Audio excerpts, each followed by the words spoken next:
universe is huge, thousands of characters deep, and not all of them get their due. Every Wolverine or Spider-Man, there's a dozen heroes and villains who showed up, made an impression, and then vanished. Not because they lack potential, but because comics moved on before they got their moment. When I made that first video about Marvel's forgotten superheroes, I figured it'd be a one-off. Then the comments rolled in, recommending characters, sharing favorites, asking for more, and I realized this wasn't just a fun topic, it needed to be a series. So here we are. I'm going back in, spotlighting more forgotten Marvel characters who weren't just cool ideas, but still have something to say today. Some were built for a different era, but all of them deserve another shot.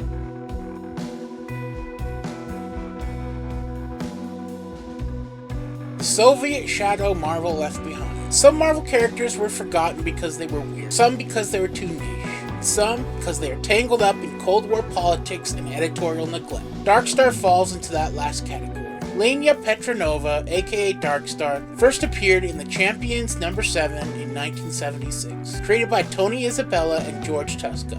Right out of the gate, she had all the makings of a long-term Marvel staple. Mutant powers, government conspiracies, tragic family trauma, and a connection to one of Marvel's creepiest dimensions, the Dark Force. Her origin story reads like Cold War paranoia mixed with tragic X-Men vibes. Born in Minsk, Belarus, she and her twin brother were secretly taken by the Soviet government after their mother died in childbirth. Why? Because they're both mutants, raised under state supervision, trained like weapons, and turned to government operatives. So basically, Russia's answer to Charles Xavier. If Xavier ran a paramilitary program and didn't care about consent. As Darkstar, Lenya could manipulate and manifest Dark Force energy, teleportation, constructs, and blasts of shadow-like power. On paper, her abilities were perfect for both superhero action and horror-tinged storytelling. And for a brief moment, she looked poised to break out. She joined the Champions of Los Angeles alongside Black Widow, Ghost Rider, Iceman, and Hercules. Not a bad resume. Unfortunately, the Champions were one of Marvel's most chaotic, directionless teams of the 1970s. After the book got cancelled, so did most people's awareness of Darkstar.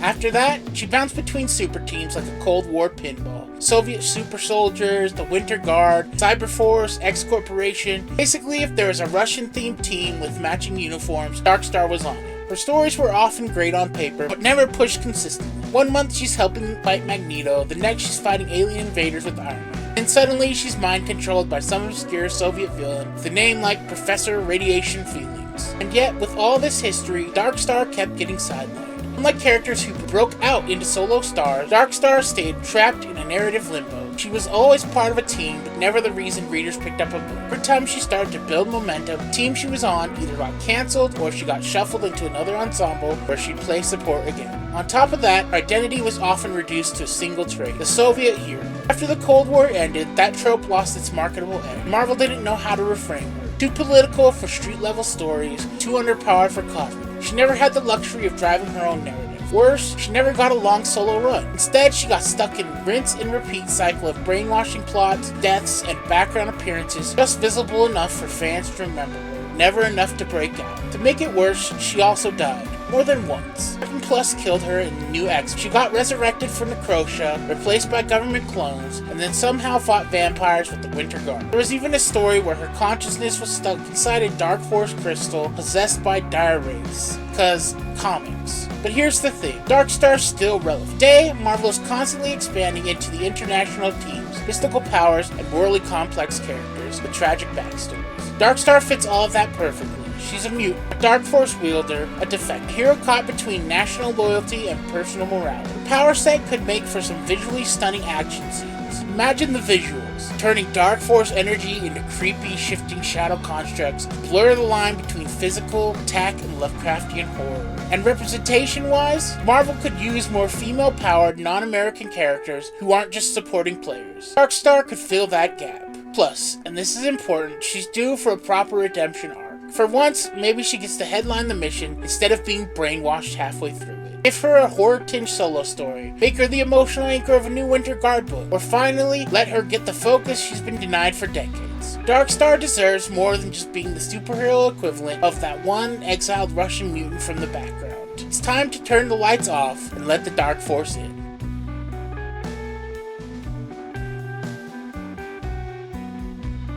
Brother Voodoo, Marvel's haunted, half-forgotten mystic. Some heroes get lost because they're too weird for the mainstream. Brother Voodoo, he got lost because Marvel never knew how to handle him without making it awkward. Jericho Drum, also known as Brother Voodoo, first appeared in Strange Tales numbers 169, 1973, created by the writer Len Wein and artist Gene Colan. From the start, he was different. While other Marvel heroes were swinging around New York or fighting aliens, Brother Voodoo's stories were rooted in Haitian mysticism, supernatural horror, and spiritual possession. His entire vibe was more EC Comics ghost story than classic Marvel punchfest. His origin is pure horror pulp. After years abroad working as a psychologist, Jericho returns to Haiti to find his brother Daniel dying from a curse. With his last strength, Daniel teaches Jericho the sacred ways of voodoo.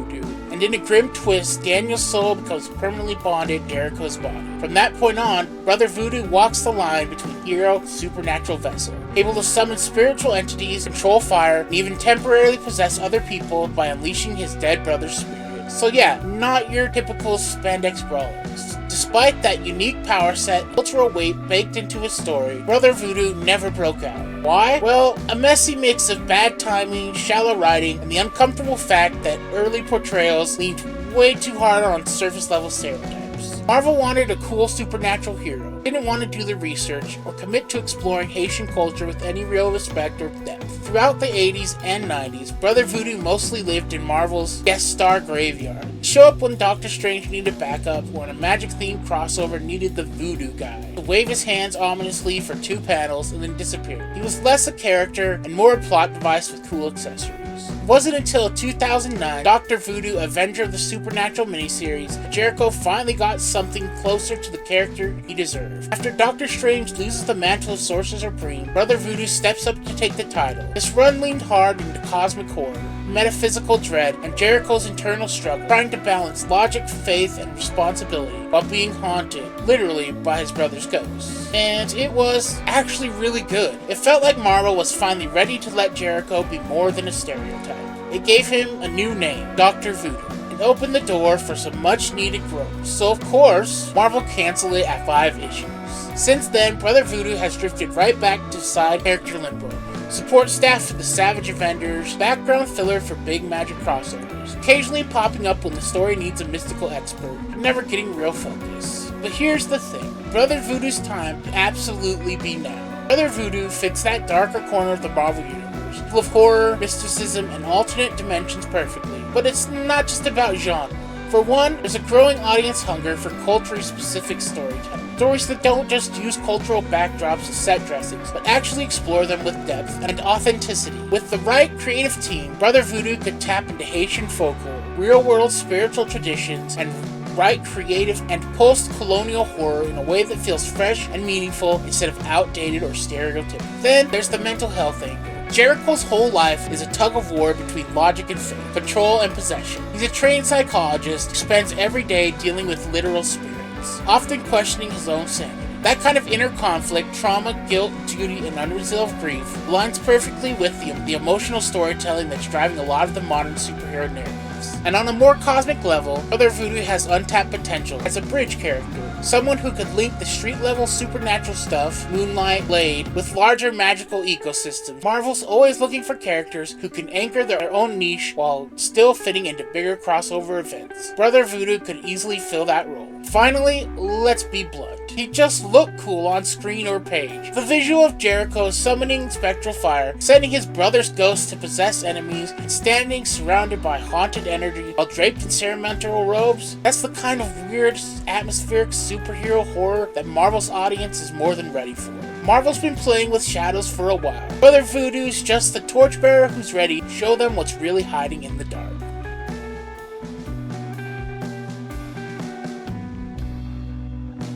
Deathlock, Marvel's cyborg horror story that's more relevant than ever. Some Marvel heroes fade away because they don't connect. Others disappear because they were just too far ahead of their time. Deathlock, he's the poster child for the second group. The original Deathlock, Luther Manning, debuted in Astounding Tales number 25 in 1974, created by Rich Buckler and Doug Mensch. Long before cyberpunk was even a genre, Marvel introduced readers to this grim, body horror anti-hero from a future America that had fallen into total collapse. In Deathlock's timeline, the so-called heroic age ended in 1983, when corporate and government forces purged superheroes, triggering civil war and ushering in a militarized dystopia. Imagine RoboCop meets the Road Warrior, years before either existed. Luther Manning was a soldier killed during a training exercise, only to wake up years later as a cyborg. His human brain still conscious, still feeling, but trapped inside a metal shell programmed to obey. His world was full of betrayal, ruined cities, and morally gray wars for survival. One minute, Deathlock was gunning down enemies, the next he was mentally screaming at himself to stop, only to have his programming overriding. For mid-70s Marvel readers, this was bleak, probably too bleak. At a time when most superhero comics were still optimistic, colorful, and clear-cut in their moral messagings, Deathlock was serving up government conspiracies, post-traumatic stress, existential despair, and the slow psychological horror of losing your own body to science. His world felt more like 1970s science fiction cinema, like Soylent Green or THX 1138, than anything Marvel was doing with Spider-Man or the Avengers. Marvel tried to salvage him, dropping him into guest appearances with Spider-Man and Captain America, and even Devil Slayer in Marvel's Spotlight number 33. But no matter where he showed up, Luther always felt like a visitor from a much darker book. Eventually, Marvel pivoted. In 1990, writer Dwayne McDuffie and artist Gregory Wright launched a brand new Deathlock series, starring Michael Cullen. This Deathlock was something different. A modern-day pacifist scientist forced into the Deathlock body against his will by a corrupt defense contractor called Roxxon Cybertech. Where Luther's story was a dystopian war horror, Cullen's run was corporate espionage, ethical hacking, and a man trying to outthink the kill programs hardwired into his brain. And honestly, both versions could work now. We live in an age where stories about identity, bodily autonomy, government control, and the human cost of war tech are more relevant than ever. Modern audiences gravitate toward morally complicated, psychologically broken protagonists who question their places in systems built to dehumanize them. Look at The Boys, RoboCop, Black Mirror, or even comics like The Immortal Hulk and X-Men Hellions. Deathlock was exploring those themes decades before they became pop culture staples. Marvel's recent comics have already shown an appetite for darker, more existential and immaterial. Immortal Hulk tackled body horror and mental trauma. Weapon X explored government weaponization of humans. Even stories like Winter Soldier, The Bitter March, dove deep into Cold War paranoia and mind control. A new Deathlock series could easily lean into that same space. Imagine a stripped-down cyberpunk horror mini about a man trapped inside a walking war crowd. Picture a book where every page focuses him to wrestle with questions. Am I still human? Do I have free will? Who owns my body? How many people have to die before I'm allowed to stop following orders? Biggest challenge? Tone. Marvel's always struggled with how hard to lean into Deathlock's darker elements. Go too light and he becomes generic sci-fi muscle. Go too dark and you risk alienating the traditional superhero crowd. But with the right creative team and maybe a dedicated Black Label style imprint or digital first horror line, Deathlock could finally hit that uncomfortable sweet spot between sci-fi horror and superhero action. Because, let's be real, the future Deathlock was warning about in 1974 kind of looks a lot like today.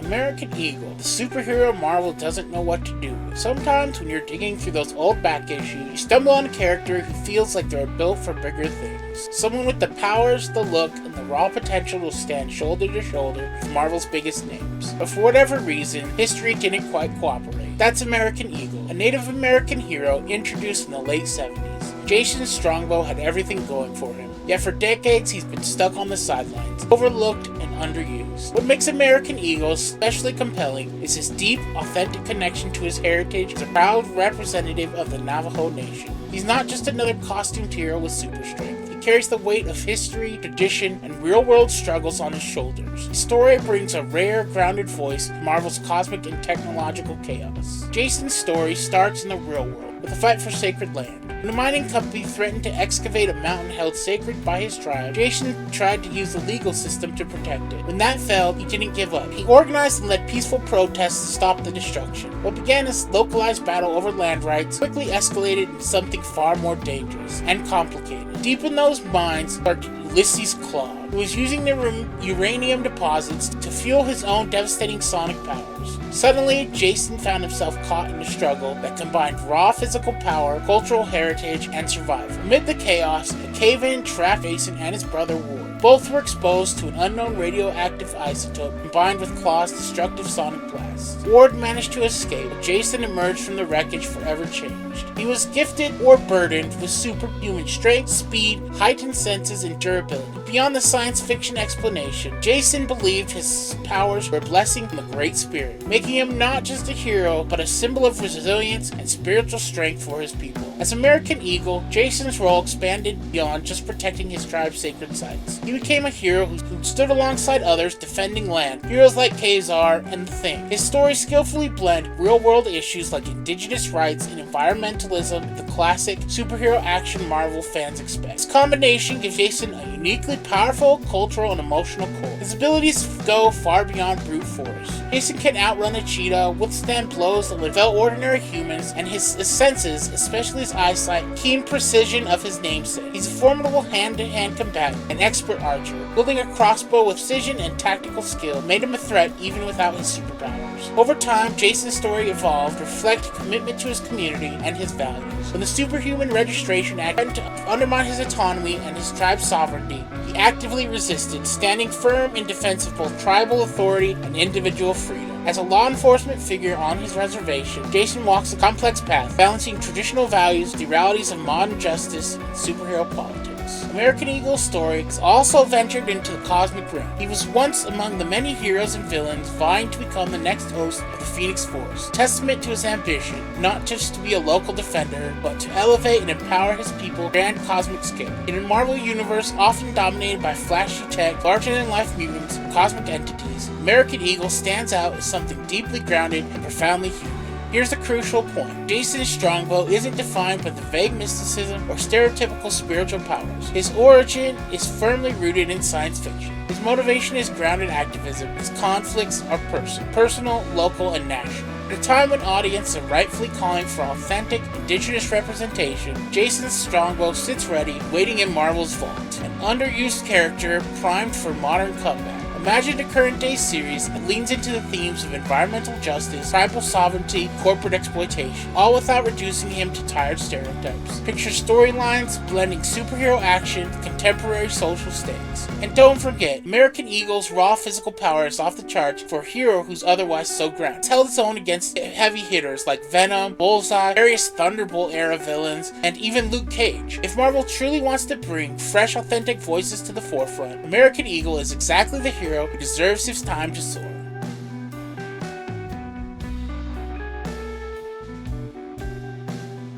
Rage, Marvel's forgotten teen powerhouse with real-world relevance.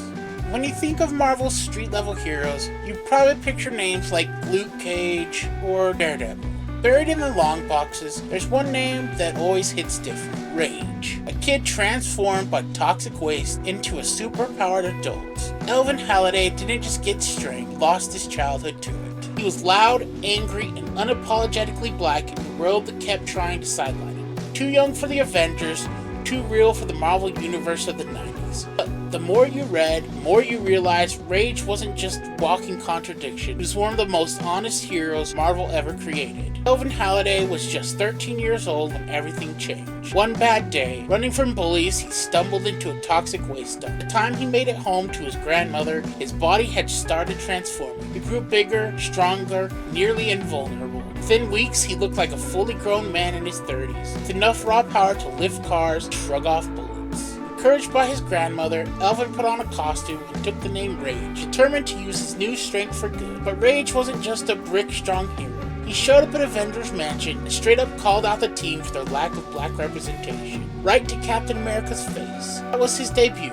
Bold, angry, direct, and honestly, still pretty relevant today. Rage fought alongside the Avengers for a while, even joining as a probationary member. But when it came out that he was only 14, Cap had to bench him. Elvin was crushed, but it didn't stop him from helping out during big threats or from stealing a Quinjet with the New Warriors not long after. For most of the 90s, Rage became a core member of the New Warriors, fighting alongside other young heroes like Night Thrasher and Speedball. His time with the team brought some of their most emotional storylines, especially after his beloved grandmother, known as Granny Staples, was murdered by a street gang. That single event hit Elvin harder than any supervillain punch. It grounded him as a street-level hero, shaped by grief, community responsibility, and the kind of trauma Marvel rarely let young heroes process on page back then. Over the years, Rage's story kept circling back to activism and community defense, stood against the Superhuman Registration Act during Civil War, fought private paramilitary police like the AmeriCorps, and even took a brutal, principled stand against the legal system after being wrongfully arrested and convicted for a crime he did not commit. That storyline, where Rage deliberately refused help from superhero lawyers, choosing to highlight systemic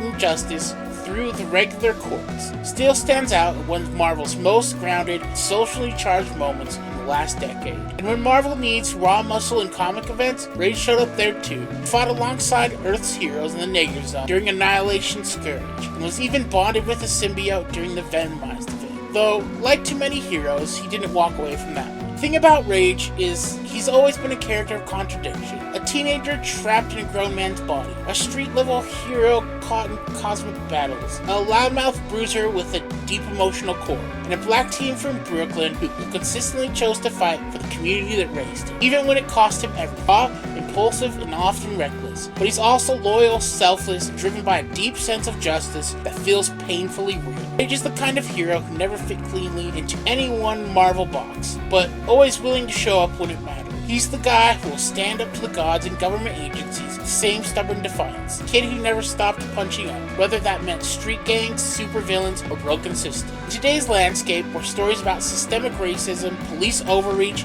and economic injustice and youth activism are more front and center than ever, Rage feels overdue for a serious comeback. His history practically begs for it. Imagine a modern series that tackles the gentrification, over-policing, and generational trauma that comes from losing your childhood overnight. Let him clash with politicians, real estate investors, and corporate-backed private security forces. Give him a reason to be loud. Let him be messy, let him be angry, let him be vulnerable. And most importantly, let him grow. Because for all his power, Rage's biggest strength has always been his heart. That's another round of Marvel's Forgotten Heroes. Characters with potential, history, and something unique to offer. If anyone at Marvel would just remember they exist. But I know I didn't cover everyone. So if there's a character you need to see in part 3, drop their name in the comments. The more obscure the better. I've been loving the recommendations so far, and some of the picks you've sent my way are already on the list. If you like this, give it a like, share it with a friend, and make sure you're subscribed so you don't miss the next installment. Thanks so much for watching, and as always, I'll catch you in the next one.